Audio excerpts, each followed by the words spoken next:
be always an important part of the year for you, or something that brings memory. When did you win the juniors there at Wimbledon? It was so long ago, it's tough to remember, but trophy year says it's 1988. Wow. That must have been a trip. Fantastic. Yes. Hey, look, Wimbledon has started and it's going on. And there's all these rumors about the problem, the labor dispute in the men's tennis. Could you tell us a little bit about what's going on? Well, for a long time now, there's been this push for from the players to get more prize money. And thanks to the popularity of the big three or big four, because Andy had a big hand in it, prize money has increased exponentially in the last 10 years. Back when I played, it was $12,000, $13,000 first round prize money at Grand Slams. Now we're talking north of 50,000 for men and women. So they've gone a long way. Still, the players feel that there is more to be done, especially on the ATP events. Majors are ITF events, and the players feel that the revenue sharing could be different, or could be altered. And as you know, the head of the tennis echelon, it's three representatives from the players and three representatives from the tournaments, with the deciding vote, the seventh vote, going to the CEO, which used to be Chris Kermode in years past. Now is Andrea Gaudenzi.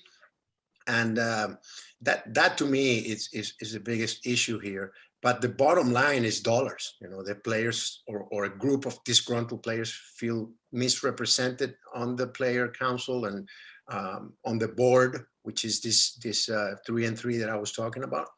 And that's the main push that's going on right now, spearheaded by Novak Djokovic and Vasek Pospisil. Tell me, is this specifically related to the Grand Slams, the ITF run events? Because it seems those are the events that make a lot of money. The Grand Slams and the Masters 1000s are the ones that have the lucrative TV deals, and the players are keen on this, particularly the big events. The 500s and 250s are finding it hard to survive, especially after being hit by COVID, and the dollars going to advertising from the sponsors are not coming in as freely as before. But that is something that is due to the times. But the big money revenue comes from TV deals and the streaming income that those big tournaments have. Tell me, it's one thing to see different people involved, but Djokovic has enough on his plate. Yes. What is he doing this? And where does Vasek Pospisil, our Canadian guy, what is he doing that as well? Well, Vasek is a fascinating guy. I had the pleasure of meeting him. He's a very intelligent guy, very labor oriented in terms of rights of the people and of the workers. And I think that's where he's coming from. And that's why he's so passionate about it. He's served in the player council for a long time. And this is a guy that I deeply respect, and he's just trying to defend the little guy, as it would have it. I just think there are different ways to go about it. And the PTPA has chosen first during the US Open, which was the first tournament post-pandemic, and something that I think ended up costing Djokovic because of, we know what happened with that incident with the line judge. And I just think he had too much on his plate, as you mentioned.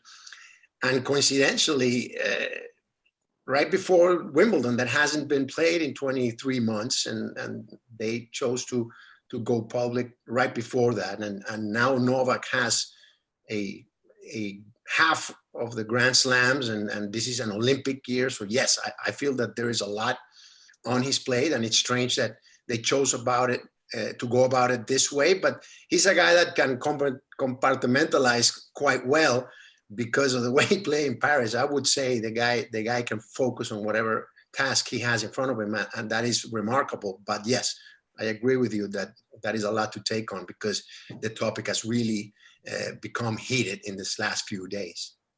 How is this going to play out? You know, like where is it? Negotiations between the commissioner? What exactly is going on? We're not clear on the demarcation.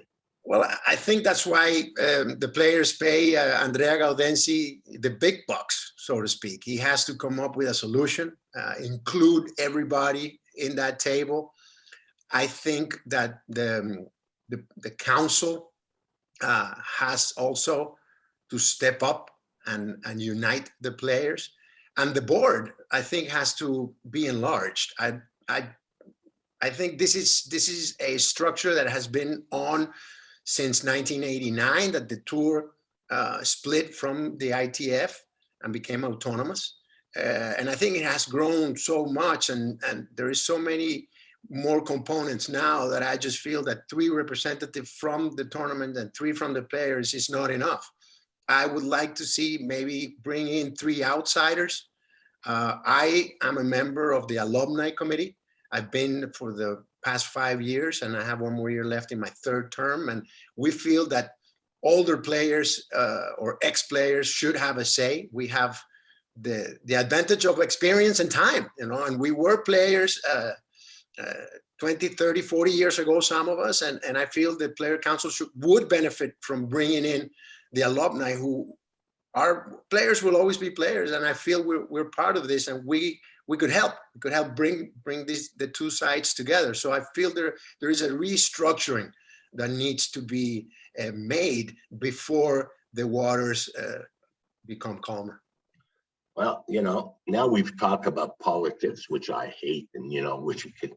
What I want is your opinion. Is Noel going to win the Grand Slams? Win all 4 of them? What are the chances, do you think, of him doing what hasn't been done in a long, long time? And how about the Olympic goal? Well, to quantify it would be very irresponsible on my part. I would be entering into something that it would be a no-win situation, but I think it's very possible. He's hands down the best player in the world right now. Rafa chose wisely to step aside from playing Wimbledon and the Olympics, and I think that increases his chances to be competitive in the summer, namely the US Open, and that's what he's gunning for.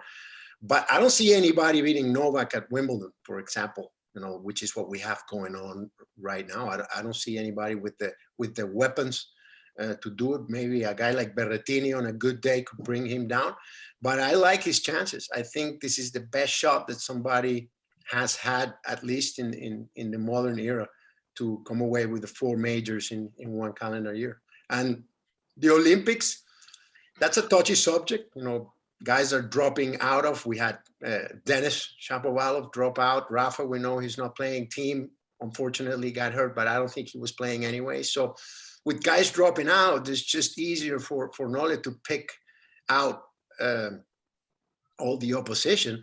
So things are panning out for him, and that's one of the main reasons I don't understand why he's going into the politics work. He could do so much more when and if he wins a Grand Slam. You know, that to me is fascinating, and I'm very glad that we are witnesses to that. And it's another one of the jewels that we've been able to witness in this great last generation of players that we have the pleasure of watching.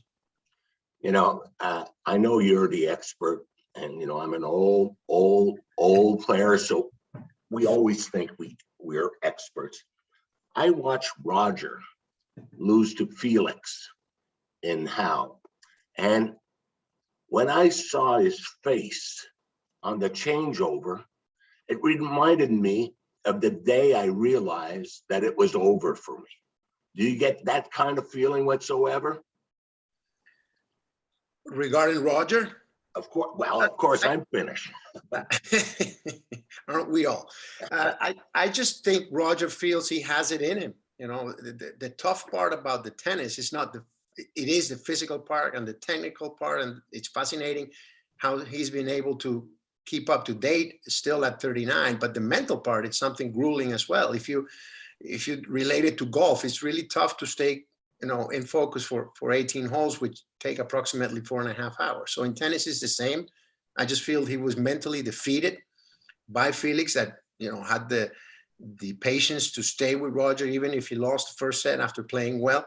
So I think it was a very useful tool, a very useful tune-up to go to Halle and lose to Felix. And if Roger says there is some gas in the tank, nobody better than him, and who are we to question that? I certainly wish to see him have one more run, but it's not the same if you stop 6 months at 37 and come back and win the Aussie Open and win Wimbledon, than to stop for a year and then some at 39, with the competition getting better, with a Novak Djokovic with a lot of confidence rolling. So we're not even talking about reaching the finals. We're talking first for Roger to reach the second week, and I think that's just the way he's looking at it. And I'm very curious to watch him go out there and play the first round. Last question, okay?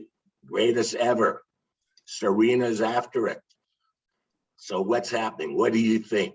Is she capable of, she hasn't shown what she needs to, but is she capable? She's very capable. If her serve clicks for a couple of weeks, especially on a surface as fast as the grass or the US Open, I think she has a shot.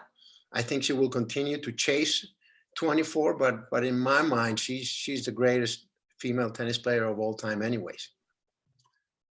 Nicholas, thank you very much. Look forward to talking to you next month, and we'll catch up on what's happening with everything on the ATP scene. Thank you very much, Nick.